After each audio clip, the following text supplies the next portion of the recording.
10 বছরের শিবিরের কমিটি দেখ, তারা যে গুপ্ত রাজনীতি করে না, কমিটি দেখ, আমরা কমিটি চাই। কমিটি আপনার কমিটি ভাই গুপ্ত রাজনীতি এসে করেন না ভাই, কমিটি বলেন। আচ্ছা, ছাত্র দলের এই 10 বছরে কয়টা কমিটি হয়েছে বলতে পারবেন? কাদের ছাত্র দলের ছাত্র দল তো ভাই প্রত্যেকটা কমিটি নবায়ন করে এবং আপনার 10 বছরে প্রেস ব্রিফিংয়ের মাধ্যমে রিলিজ করে। কয় বছর পর পর মানে মেয়াদ পরিবর্তন হয়েছে? ভাই মেয়াদ যেটা ওটা তো ভাই সাংগঠনিক একটা সিদ্ধান্ত। এই হ্যাঁ এক অবশ্যই কথা উত্তর দিবেন একটু। কয় বছর মেয়াদ থাকে একটি কমিটির?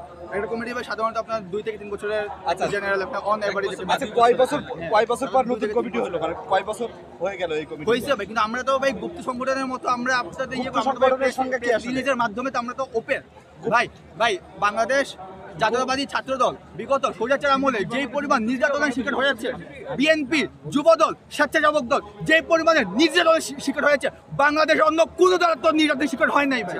আচ্ছা, গুপ্ত হয় নাই ভাই, সংজ্ঞা হয় কি নাই। আসলে? সংজ্ঞাটা বলেন তো গুপ্ত সংগঠনের সংজ্ঞা কি? গুপ্ত সংগঠন ভাই গুপ্তভাবে রাজনীতি করা, কেমন?